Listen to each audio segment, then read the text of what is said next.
अस्सलाम वालेकुम, कैसे हैं आप सब लोग। Welcome back to my channel. Myself doctor Aamna Jamal. वालेकुम सलाम। अच्छा, आज का जो वीडियो है उसका कंटेंट है डेंगू पे, क्योंकि डेंगू फिर से फैल रहा है। लाहौर में तो इसके बहुत सारे केसेस होना शुरू हो गए हैं, लेकिन बाकी जगहों पे भी केसेस हैं।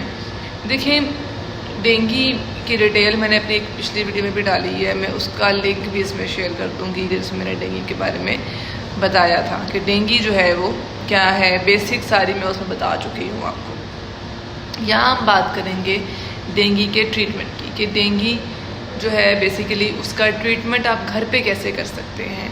आपको हॉस्पिटल जाने की ज़रूरत नहीं है, ठीक है। आपको कोई किसी किस्म की ड्रिप लगवाने की ज़रूरत नहीं है, कोई इंजेक्शन लगवाने की ज़रूरत नहीं है। हाँ, CBC आपको करवानी पड़ेगी, क्योंकि उस पर तो हमने देखना होता है कि प्लेटलेट्स कितने हैं, ठीक है। अब मैं बात करती हूँ कि जी हम CBC कब करवा सकते हैं। CBC तो आप फर्स्ट डे पे भी करवा सकते हैं। अगर आपको आज फीवर हुआ है, ठीक है, तो आप आज शाम में भी CBC करवा सकते हैं, जिसमें आपको प्लेटलेट्स का पता चल जाएगा। लेकिन बेटर ऑप्शन ये है कि अगर आपको 24 to 48 आवर्स बाद अपने CBC भी करवाएं, और CBC के अलावा डेंगू का कन्फर्मेटरी टेस्ट होता है NS1, वो भी करवाएं, और वो आप तकरीबन 72 आवर्स के बाद करवा सकते हैं, ठीक है। ऑलमोस्ट आपके 24, 36, 48, 72 ऑलमोस्ट आपके 4 डेज़ बनते हैं, जिसके बाद आप NS1 करवा सकते हैं। लेकिन उससे पहले आप CBC करवाते रहेंगे ताकि आपको आइडिया हो, और CBC डेली करवाने की ज़रूरत नहीं है, आप ऑल्टरनेट डे पे करवा सकते हैं, एक दिन छोड़िए एक दिन, ठीक है। वो तो हमने इसमें देखना होता है कि जब प्लेटलेट्स कितने हैं और कितने कम हो रहे हैं। ज़ाहिर है हमने प्लेटलेट्स भी तो नज़र रखनी है ना। हॉस्पिटल ना जाने का मतलब ये बिल्कुल नहीं है कि आप CBC भी नहीं करवाएंगे, ठीक है। अब मैं आपको बताती हूँ कि घर पे बहुत ही आराम से, बहुत ही आसानी से आप डेंगू का ट्रीटमेंट कर सकते हैं, बहुत ही आसानी से। उसमें आपने क्या करना है, नंबर 1, आपने रोटी या हैवी कोई सालन नहीं खाना, ठीक है। बिल्कुल आपने कुछ हैवी नहीं खाना। आप कोई बाज़ारी नहीं खा सकते, बर्गर नहीं खा सकते, आप कोई पिज़्ज़ा नहीं खा, मतलब आपने कुछ भी बाज़ार से नहीं खाना। आपने अपनी जूसेस का इंटेक बढ़ा देना, ठीक है। जूसेस का इंटेक बढ़ा देना है। जूसेस में आप कौन कौन से जूसेस ले सकते हैं? आप अनार का ले सकते हैं, मौसम्मी का ले सकते हैं, गाजर का ले सकते हैं, आप सेब का जूस ले सकते हैं, ठीक है। अगर आप अलग अलग नहीं ले सकते तो आप क्या करें कि आप एक जग के अंदर तीनों का जूस बनाएं मिक्स करके, और उसके अंदर लेमन को स्क्वीज़ कर लें, ठीक है। 1 से 2 से 4 लेमन आप उसके अंदर स्क्वीज़ कर लें, वो आपका प्लेटलेट काउंट इंक्रीज़ करेगा, ठीक है। जब आप लेमन स्क्वीज़ करते हैं आप अपने, क्योंकि जो बेसिकली तुर्श चीज़ है ना, जो हम जिसे हम खट्टास कहते हैं, ये प्लेटलेट्स को बढ़ाती है। तो जब आप जूसेस के अंदर लेमन को स्क्वीज़ करेंगे तो आपके प्लेटलेट्स जो हैं बेसिकली वो इंक्रीज़ होना शुरू हो जाएंगे। अच्छा, ये तो हो गई जूसेस कि आपने जूसेस लेने हैं। उसके अलावा पपीता ले सकते हैं, पपीते का पत्ता भी ले सकते हैं, ठीक है। अगर आप ऐसे नहीं पपीता खाना चाहते या पत्ता ऐसे नहीं खाना चाहते तो जूस में उसको ग्राइंड कर लें। जब आप जूस बना रहे होते हैं तो उसमें पत्ते को भी थोड़ा सा तोड़ के उसका भी जूस निकाल के उनको छान लें। छानने के बाद वो जूस पिएं, ठीक है। बीज आपने छान लेने हैं, अनार के बीज हैं, उसको उनको भी, अगर आपने फॉर एग्जाम्पल अनार डाला है, सेब डाला है, आपने उसके अंदर मौसम्मी डाल दी है, तो उसका जूस जब निकलेगा तो आपने उसको पी लेना है और छान के। अच्छा, जो मौसम्मी का जूस होता है वो आपने कोशिश करें कि उसको अनार या उसको जो आपका है वो सेब है उसके साथ मिक्स ना करें, क्योंकि मौसम्मी का जूस थोड़ी देर बाद कड़वा हो जाता है। जब वो कड़वा हो जाता है वो पिया जाता है।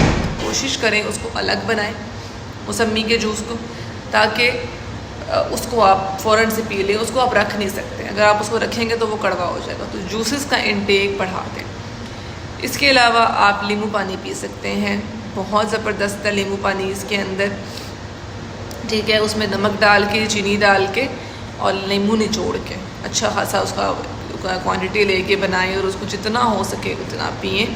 अपना ब्लड प्रेशर रिकॉर्ड करवाएं। अगर घर पे आप रिकॉर्ड नहीं करवा सकते, नियर बाई किसी क्लिनिक पे जाकर बीपी रिकॉर्ड कराएं। बीपी कम नहीं होना चाहिए, ठीक है। आपको रेगुलरली जूसेस लेने हैं। एक तो हो गया जूसेस, उसके अलावा रिप्लेट सिरप होता है, वो आप सुबह शाम शुरू कर दें, ठीक है।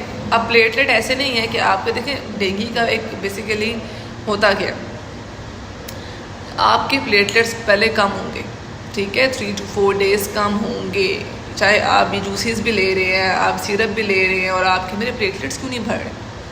3 to 4 डेज़ कम होंगे, लेकिन उसके बाद उसकी जो डिक्लाइन वाली फ़ेज़ है वो ख़त्म हो जाएगी और फिर वो इंक्रीज़ करना शुरू करेंगे, ठीक है। फिर उन्होंने बेसिकली उसके बाद इंक्रीज़ करना है, तो वो जो है ना एक आप कह लो कि लेवल हो जाएगा, ज़्यादा कम नहीं होंगे, कम होंगे लेकिन ज़्यादा कम नहीं होंगे और उसके बाद वो बढ़ना शुरू हो जाएंगे, ठीक है। तो ये बेसिक चीज़ें हैं जो आप घर पे ले सकते हैं। रिप्लेट सिरप है, ज़रिश्क मेडिसन होती है, हमदर्द की है, हमदर्द में इसकी माजून मिलती है, लेकिन आप इसको पंसार की दुकान से ज़रिश्क मेवा भी ले सकते हैं, ठीक है। उसको अच्छी तरह से धो के वो जितना हो सके उतना खाएं अगर आप खा सकते हैं तो, ठीक है। पैनाडोल बुखार के लिए लें, हर 6 से 8 घंटे बाद पैनाडोल ले लें।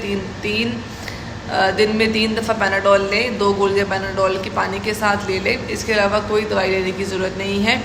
खाली पेट न्यूकेन सिरप ज़रूर पिए, क्योंकि पैनाडोल जो है वो आपके स्टमक को, आपके मैदा को इफ़ेक्ट करता है, ठीक है, जलन करती है, अंदर मैदे में पेन कर देती है, तो उसके लिए आप फिर न्यूकेन सिरप या खाली पेट जो कैप्सूल होता है मैदे का वो ले सकते हैं, ठीक है। तो ये चीज़ें आपकी डेंगू से रिलेटेड मैंने आपको लिस्ट कर दी है कि ये आपने खाना है। और जब तक आपका बुखार नहीं उतरता या जब तक आपको हैवीनेस फील होती है पेट में, बिल्कुल भी रोटी या सालन या ऐसी कोई चीज़ नहीं लेनी। आपको वॉमिट हो सकती है, पेट ख़राब हो सकता है, और अगर वॉमिटिंग स्टार्ट हो गई तो फिर तो आपको हॉस्पिटल जाना ही पड़ेगा। तो इसलिए कोशिश करेंगे शुरू से ही लाइट चीज़ें लें, ठीक है। और बाकी डेंगू से बचाव ऐसे ही है कि आप मॉस्पेल का यूज़ कर सकते हैं, कॉइल घर पे लगा सकते हैं, ठीक है। लिक्विड जो मोर्टीन होता है वो यूज़ कर सकते हैं, जो स्विच में लगता है, लेकिन मतलब बहुत सारे लोग जो ये अफोर्ड नहीं कर सकते तो आप कॉइल सिंपल चला सकते हैं, ठीक है। इसके अलावा मॉर्निंग पे और इवनिंग पे जो है मॉस्किटो बाइट बहुत ज़्यादा होती है, तो मॉर्निंग और इवनिंग पे जो है वो मॉस्किटो बाहर ना निकलें। अगर आप बाहर जा भी रहे हैं तो अपने जो पाँव का एरिया है या जो हाथ का एरिया है जो बाहर है, बाकी सब तो कवर्ड होता है, तो पाँव या टांग का जो एरिया है, ठीक है, उसके ऊपर मॉस्पेल या फिर उसके ऊपर कोई भी मॉस्किटो रेपेलेंट आप लगा सकते हैं, जिससे आपको मॉस्किटो नहीं काटेगा, ठीक है। मोस्टली इसका जो बाइट टाइम है वो सुबह फजर के टाइम है और शाम मगरिब के टाइम है, तो कोशिश करें कि इन 2 टाइम में आप ना घर से निकलें और बच्चों को भी घर से ना निकालें, क्योंकि अगर बच्चों में डेंगू हो जाए तो हम बड़े हम बर्दाश्त कर सकते हैं, लेकिन बच्चे जो हैं वो बर्दाश्त नहीं करते और उनके अंदर फिर उनकी तकलीफ़ पेरेंट्स नहीं देख सकते, फिर वो फ़ौरन लेके हॉस्पिटल भागते हैं, ठीक है ना। तो इसलिए, और अगर कंडीशन इन सारी चीज़ों को इस्तेमाल करने के बावजूद बेहतर नहीं हो रही और 3 से 4 दिन गुजर गए हैं तो फिर हॉस्पिटल ज़रूर जाएं। CBC आपने हर ऑल्टरनेट डे पे एक दिन छोड़ के एक दिन लाजमी करवानी है, नियर बाई किसी डॉक्टर को दिखानी है, ख़ुद नहीं देख सकते तो, ठीक है, ताकि आपको पता चले कि आपके प्लेटलेट्स की लिमिट कितनी है, तो कितने कम हो रहे हैं और कैसे कम हो रहे हैं, ठीक है। आई होप मेरी वीडियो आप लोगों के लिए इन्फॉर्मेटिव होगी। अपनी दुआओं में याद रखिएगा। इंशाअल्लाह नेक्स्ट वीडियो के साथ आपके सामने आऊँगी। अगर आपको किसी अपनी वीडियो मुझसे बनवानी है तो मुझे ज़रूर बताएं, मैं ज़रूर बनाऊँगी। अपनी दुआओं में याद रखिएगा। अल्लाह हाफ़िज़।